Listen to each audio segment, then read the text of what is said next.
बहुत बहुत तालियों के साथ स्वागत होना चाहिए। थैंक यू, बहुत धन्यवाद। गजेंद्र सिंह शेखावत जी का अपने जोधपुर में जो लोगों के प्रति एक लगाव है, एक अलग लेवल का है, मैंने खुद देखा है। लेकिन वहां पर गज्जू बनना बहुत बोलते हैं आपको लोग, आखिर इसके पीछे वजह क्या है?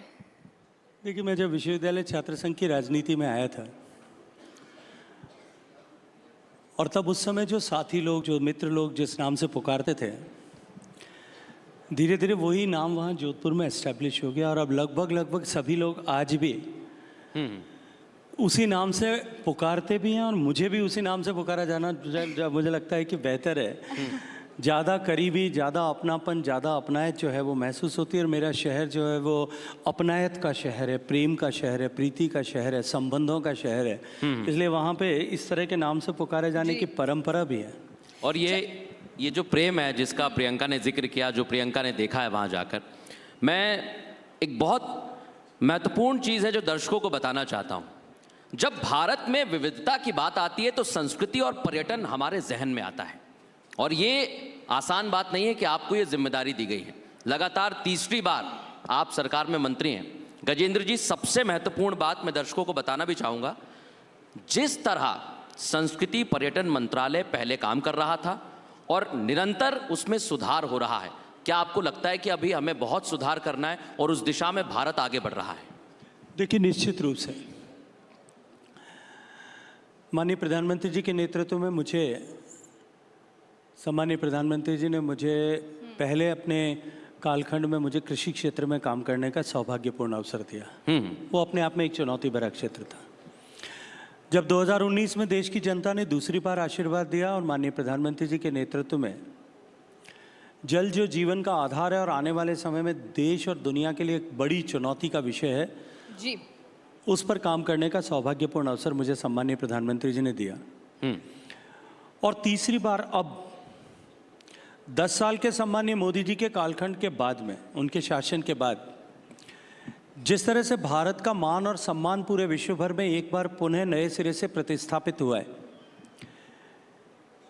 जिस तरह से भारत की संस्कृति, भारत के सांस्कृतिक पक्ष, भारत से उद्भूत ज्ञान, चाहे वो संस्कृत है, भारत का योग है, भारत का आयुष है, भारत की कृषि परंपरा है, भारत की ऋषि परंपरा है, भारत की कला और संस्कृति है, इन सब को जानने और पहचानने का एक नए सिरे से आकर्षण विश्व में भारत के प्रति बढ़ा है। भारत को देखने का नज़रिया जिस तरह से बदला है, उसके चलते हुए ये जो डिपार्टमेंट है, ये जो मंत्रालय है, निश्चित रूप से बहुत बड़ी संभावनाओं के साथ में काम करने वाला, कर सकने वाला जो है वो विभाग है। और माननीय प्रधानमंत्री जी ने मुझे इस महत्वपूर्ण अवसर पर इस पर काम करने का सौभाग्यपूर्ण अवसर प्रदान किया है। जहाँ तक पर्यटन के दृष्टिकोण से बात करें, हम सब ने इतिहास में पढ़ा है, भारत को जानने के लिए, भारत की बौद्धिक संपदा को अनुभव करने के लिए, भारत के ऐश्वर्य को अनुभव करने के लिए, भारत के ज्ञान और विज्ञान को पहचानने के लिए, भारत की स्थापत्य को जानने के लिए दुनिया भर से भारत में लोग, इतिहास साक्षी है, भारत को आते थे। केवल आते नहीं थे, उनके पदचिन्ह आपको भारत में अनेक स्थानों पर, लगभग सभी राज्यों में कुछ न कुछ किसी न किसी तरह से देखने को मिलेंगे। हालांकि भारत को कालांतर में उसकी कीमत भी चुकानी पड़ी, लेकिन अब एक बार ठीक उसी तरह की परिस्थिति मैं सामने खड़ी देखता हूँ। जब भारत को जानने पहचानने के लिए विभिन्न क्षेत्रों में भारत ने जिस तरह से काम किया है,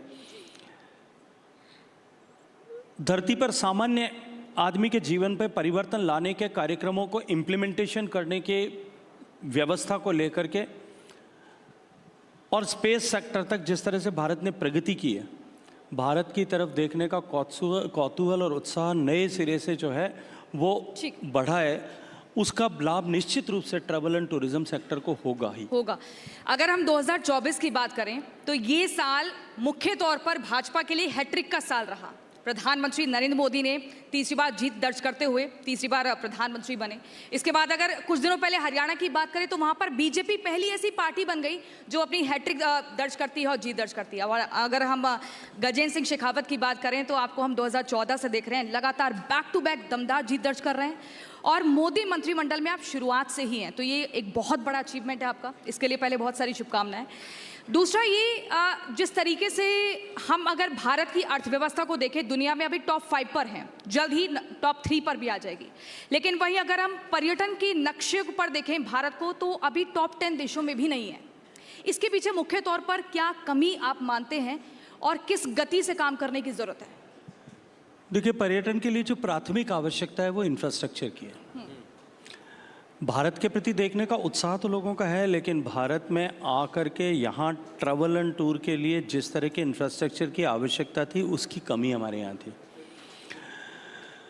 माननीय प्रधानमंत्री जी के नेतृत्व में जिस तरह से पिछले 10 साल के कालखंड में भारत में इंफ्रास्ट्रक्चर का, स्पेशली जो है रोड इंफ्रास्ट्रक्चर का, रेलवे इंफ्रास्ट्रक्चर का, एयरपोर्ट्स का जिस तरह से विस्तार हुआ, 1.5 लाख किलोमीटर नए हाईवेज बने, नए रेलवे स्टेशंस बन रहे हैं, नए सेमी एक्सप्रेस ट्रेन्स चालू हो गई हैं, वंदे भारत चालू हो गई हैं, 150 से ज़्यादा हवाई अड्डे फंक्शनल हो गए हैं।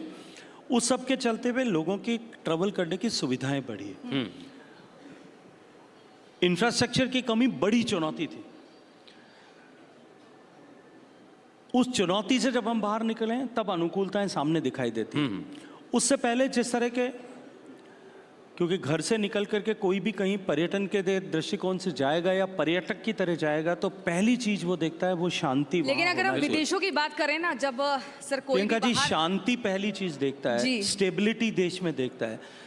देश में, जिस देश में नित्य प्रतिदिन हर तीसरे महीने कोई न कोई बड़ी आतंकवादी घटना होती है, और जिस देश में जो है हर तीसरे महीने कोई बड़ा घोटाला होता हो, जिसकी पहचान ही आतंकवाद से ग्रसित देश की बन गई हो, वहाँ कोई नहीं आएगा। सर, ये बहुत बड़ी बात का जिक्र आप कर रहे हैं, लेकिन अगर हम पर्यटकों की बात करें, जब विदेशों में जाते हैं तो वहाँ के इंफ्रास्ट्रक्चर को देखकर बड़े प्रभावित होते हैं। और ज़्यादातर लोग ये कहते हैं कि भाई गोवा बहुत महंगा है, उससे बेहतर है कि थाईलैंड में चले जाओ, या फिर श्रीलंका बहुत सस्ता है, केरल से ज़्यादा, केरल जाने के लिए बहुत ज़्यादा पैसा चाहिए। तो आपको क्या लगता है कि जो घरेलू हमारा टूरिज्म है, अगर इसको थोड़ा और सस्ता कर दिया जाए तो यहाँ पर और ज़्यादा टूरिस्ट आएंगे, टूरिज्म बढ़ेगा और आर्थिक तौर पर भी स्थिति बेहतर होगी? देखिए, घरेलू टूरिज्म सस्ता करने का विषय नहीं है। हमारा टूरिज्म इंफ्रास्ट्रक्चर, हमारी होटल्स हैं, हमारा एयर टिकटिंग है, वो महंगा क्यों है? ये आपने बिल्कुल सही कहा कि आज देश से, विदेश से देश आने वाले लोगों के लिए भी और भारत के कोर टूरिस्ट के लिए भी आज जो है हमारे होटल्स हैं, हमारा जो है एयरवेज हैं, वो कंपैरेटिवली महंगे हैं। लेकिन महंगे होने के बाद में वो खाली नहीं है। आप देश के किसी भी होटल में चले जाइए, किसी भी डेस्टिनेशन पे चले जाइए, कहीं आपको जगह नहीं मिलेगी। ये जो हमारी डोमेस्टिक ट्रैवलर्स की बढ़ती हुई ताकत है, इस ताकत ने निश्चित रूप से विदेशी सैलानी को एल्बो आउट किया है। लेकिन फिर भी जिस गति के साथ में भारत में डोमेस्टिक टूरिज्म बढ़ रहा है, और साथ साथ में भारत में प्रधानमंत्री जी के नेतृत्व में जो काम धरातल पर हुए, और उसके कारण से डोमेस्टिक टूरिज्म जिस तरह से, एक मिनट, लेट मी कंप्लीट, जिस तरह से उसके चलते हुए भारत में मध्यम वर्ग का विकास हो रहा है। आज 25 करोड़ लोग गरीबी की रेखा से बाहर निकल पाए, और जब 25 करोड़ लोग गरीबी की रेखा से बाहर निकल रहा है, वो एस्पायरिंग क्लास है जो सदियों से इस बात का इंतजार कर रही थी कि हमें, जो दशकों से इंतजार कर रही थी कि हम भी कभी घर से बाहर निकल करके जाएंगे। बिल्कुल। उनकी जो बढ़ती हुई ताकत है वो हिंदुस्तान में इस सेक्टर को सबसे प्रोमाइजिंग सेक्टर बनाती है। आज अगर हिंदुस्तान की जो है हमारी इकोनॉमी जो दुनिया में सबसे तेजी से बढ़ रही है, हम 7.5% की गति से बढ़ने वाले देश हैं, लेकिन उसके परिणाम स्वरूप जिस तरह से हमारा मिडिल इनकम ग्रुप बढ़ रहा है, हमारा टूरिज्म जो है, हम पूरा टूरिज्म सेक्टर इस बात को मानता है, केवल ऑर्गेनाइज सेक्टर को मैं फैक्टर इन करूं तो भी 14% की ग्रोथ से बढ़ेगा। आज $247 बिलियन का टूरिज्म मार्केट है, और आने वाले 5 साल के अंदर अंदर ये $500 बिलियन हो जाएगा। लेकिन ये $500 बिलियन ऑर्गेनाइज मार्केट है। बिल्कुल सर, अनऑर्गेनाइज को अगर आप काउंट करेंगे तो it will go up to $1 trillion. और सर, मैं एक बहुत बड़ी बात कह रहा हूं, जो आपने मार्केट बताया है, आपके पास 2 महत्वपूर्ण चीजें, संस्कृति और पर्यटन, और इनका जब मेल होता है तो भारत की संस्कृति को देखने के लिए विश्व भर से लोग आते हैं, और भारत का जो पर्यटन है वो हमारी संस्कृति पर बहुत हद तक निर्भर करता है। गजेंद्र जी, आने वाले महीनों में मैं कहूँगा कि कुछ दिन में इस देश में सबसे बड़ा महाकुंभ होने वाला है, और दुनिया की निगाहें भारत पर है। गजेंद्र जी, आपके कंधों पर जिम्मेदारी है कि विश्व पटल पर भारत का मान ऐसा बढ़े, तो उसके लिए किस तरह की तैयारी है, और आप दुनिया में आज रिपब्लिक भारत के इस मंच से क्या संदेश देना चाहते हैं? देखिए, culture is mother of tourism. वहीं से पर्यटन का प्रारंभ होता है। और भारत के पास में क्योंकि दिखाने को इतनी सारी विविधताएं हैं, ज्योग्राफिकल, फिजिकल, कल्चरल, भारत का डिफरेंट कॉस्ट्यूम की जो विविधताएं हैं, भारत के पहनावे की, खान पान की, संस्कृति की, नृत्य की, संगीत की, भारत अपार संभावनाओं के द्वार पर है। जहाँ तक कुंभ का विषय है, कुंभ को लेकर हम सब के मन में जो सबसे बड़ा संकट और चुनौती हमेशा हुआ करते थे, क्योंकि कुंभ तो हर 12 साल में आता है, हर 6 साल में अर्धकुंभ होता है, वो होता था गंगा नदी के जल की जो है वो निर्मलता और अविरलता। बहुत महत्वपूर्ण है। माननीय प्रधानमंत्री जी के नेतृत्व में जिस तरह से गंगा पर हमने काम किया, और मुझे भी सौभाग्य मिला 5 साल तक माँ गंगा की सेवा करने का, मैं गर्व के साथ में कह सकता हूँ कि इस कुंभ में जब लोग आएंगे, पिछली कुंभ में भी उन्होंने चमत्कृत दृष्टि से गंगा में हुए परिवर्तन को देखा था, अब की बार दांत के नीचे उंगली दबा करके जाएंगे। बहुत महत्वपूर्ण बात है। भारत के जब इंफ्रास्ट्रक्चर के बदलाव को जब देखेंगे, जो 12 साल के पहले के कुंभ में आया था, वो जब अब भारत में आएगा तो उसके लिए एक वाव फैक्टर होगा। ओ भारत, सब कुछ बदल गया है। ये जो बदलाव की ताकत है, ये बदलाव की ताकत ही भारत का सम्मान इस कुंभ के अवसर पर, जब 25 करोड़ लोग उस कुंभ में एकत्रित होंगे, दुनिया भर के लगभग 100 से ज़्यादा देशों के लोग वहाँ आएंगे, उस 1.5 महीने के कालखंड के बाद में भारत की छवि ने जिस तरह से एक सकारात्मक परिवर्तन G20 की बैठक के बाद में विश्व के पटल पर देखा, उससे भी बड़ा परिवर्तन भारत की छवि का में अभिवृद्धि करने वाला ये कुंभ होने वाला है। बहुत बिल्कुल। देखिए, प्रधानमंत्री नरेंद्र मोदी की अगर बात करें तो लगातार उनका जोर रहता है कि देश के भीतर जो टूरिज्म है उसको सर बढ़ाया जाए। और जब टूरिज्म का जिक्र होता है, हिंदुस्तान में सबसे सुंदर और सबसे अगर ऐतिहासिक देखना है तो राजस्थान का जिक्र होता है, जहां जोधपुर से आप भी आते हैं। जोधपुर जिसे ब्लू सिटी, जिसे सन सिटी कहा जाता है, और एक अलग ही इतिहास। लेकिन अगर हम और राज्यों की बात करें, वहाँ पर भी कई ऐतिहासिक चीज़ें हैं अपने आप में, वो अपने एक बड़ा इतिहास समेटे हुए हैं, लेकिन उन बातों को उतना, उन जगहों को उतना हाईलाइट नहीं किया गया। आपको क्या लगता है कि इसके पीछे कहाँ पर कमी है? और अगर मैं बजट की बात करूं तो संस्कृति मंत्रालय को 3260 करोड़ का बजट मिला है, पर्यटन मंत्रालय को 2479 करोड़ का बजट मिला है। तो अब पूरा मंत्रालय का प्लान क्या है? इसको कैसे एग्जीक्यूट करना है? कैसे इसे धरातल पर लाकर एक अलग तस्वीर पेश करनी है?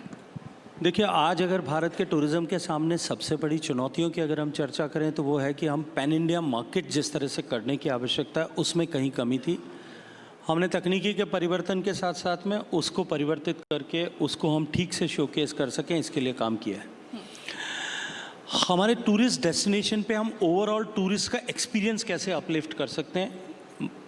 स्वदेश दर्शन योजना के माध्यम से, प्रसाद योजना के माध्यम से, राज्यों का सहयोग के साथ मिलकर के, क्योंकि tourism is a stateless subject as per our constitution, तो उनके साथ मिलकर के हमने उनकी टूरिस्ट डेस्टिनेशंस को अपलिफ्ट करने के लिए काम किया है। अभी हाल ही में माननीय प्रधानमंत्री जी ने, आपने देखा होगा पिछले बजट में और इस बजट में, दोनों में long term interest free infrastructure development fund की कल्पना रखी थी और 1 लाख करोड़ रुपए का फंड उसके लिए डेडिकेट किया था। इस बार जब ये मंत्रालय मुझे मिला, मैं धन्यवाद करूंगा माननीय वित्त मंत्री जी का और प्रधानमंत्री जी का। हमने जाकर के निवेदन किया कि हमको टूरिज्म इंफ्रास्ट्रक्चर पर भी निवेश करना चाहिए, और प्रारंभिक तौर पर उन्होंने 2000 करोड़ रुपया उसके लिए एडिशनल जो है वो ग्रांट किया। हमने स्टेट्स के साथ में मीटिंग की कि एक प्रेजेंट टूरिस्ट डेस्टिनेशन को डीकंजस्ट करने के लिए या उसके ओवरऑल एक्सपीरियंस को अपलिफ्ट करने के लिए बड़ी योजनाओं को लेकर के आए। और मुझे प्रसन्नता है, 15 तारीख को आखिरी उसकी डेट थी। 8000 करोड़ रुपए के वर्थ की परियोजनाएं प्रदेशों ने अपने अपने स्तर पर बना करके राज्य जो है देश की सरकार को भेजी है।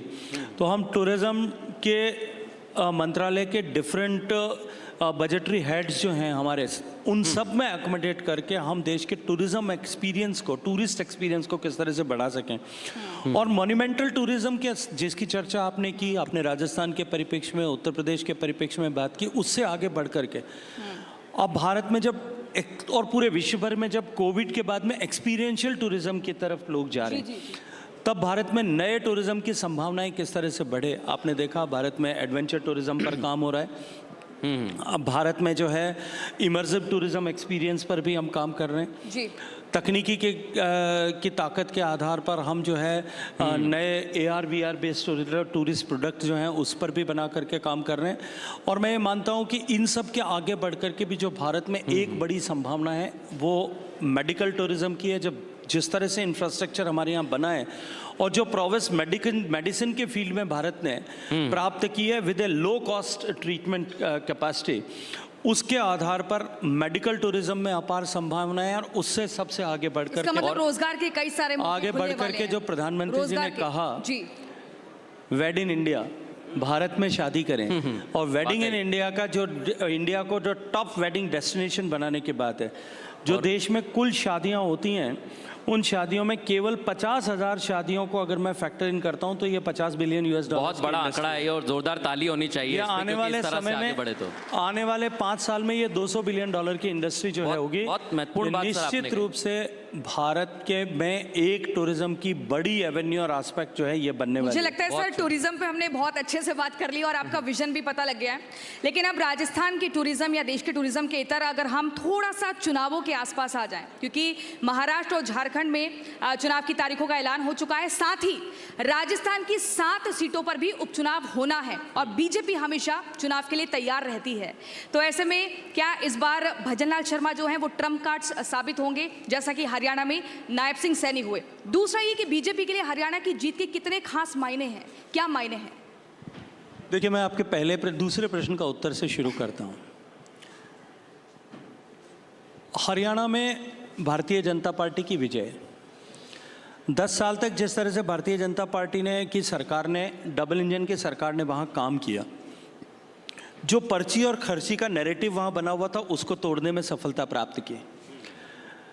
जातिवाद से, भाई भतीजावाद से, माफियावाद से, इन सब से ऊपर उठ करके और एक स्वच्छ प्रशासन दिया। बिल्कुल सर। जी। नैरेटिव चाहे कितने भी गढ़ने की कोशिश की गई होगी, लेकिन जब धरातल पर जाकर के अनुभव करते थे तो ये लगता था कि प्रदेश की जनता अभी भी भारतीय जनता पार्टी को मौका देने के लिए तैयार है। जी। और वो धरातल पे सामने चुनाव के परिणाम में दिखाई भी दिया। लेकिन पूरे देश भर में जिस तरह का एक फॉल्स नैरेटिव बनाया गया था, षड्यंत्र पूर्वक बनाया गया था, संविधान को बदलने का, केवल संविधान को बदलने का नहीं, भारतीय जनता पार्टी तो बस अब जैसे जाने ही वाली है, इस तरह का नैरेटिव खड़ा किया गया था। वाकई आज उनके मंसूबे भी धराशायी हो गए, इरादे भी धराशायी हो गए और उनके जलेबी भी धराशायी हो गई। और अब अगर मैं राजस्थान के परिप्रेक्ष्य में बात करूं, जो 7 सीटों पर चुनाव होने, उनमें से ट्रेडिशनली भारतीय जनता पार्टी की एक ही सीट है। जी जी जी। आप तय मानिए, हम एक से अनेक होने वाले हैं। सर, मैं एक सवाल करना चाहता हूँ राजस्थान पे, क्योंकि आपने जीत का जिक्र किया। राजस्थान में कई जगह पर एक बहुत बड़ी साजिश देखी जा रही है। योगी आदित्यनाथ जी ने हाल ही में कहा, प्रधानमंत्री ने भी कहा कि बटेंगे तो लोग महफिल सजाएंगे।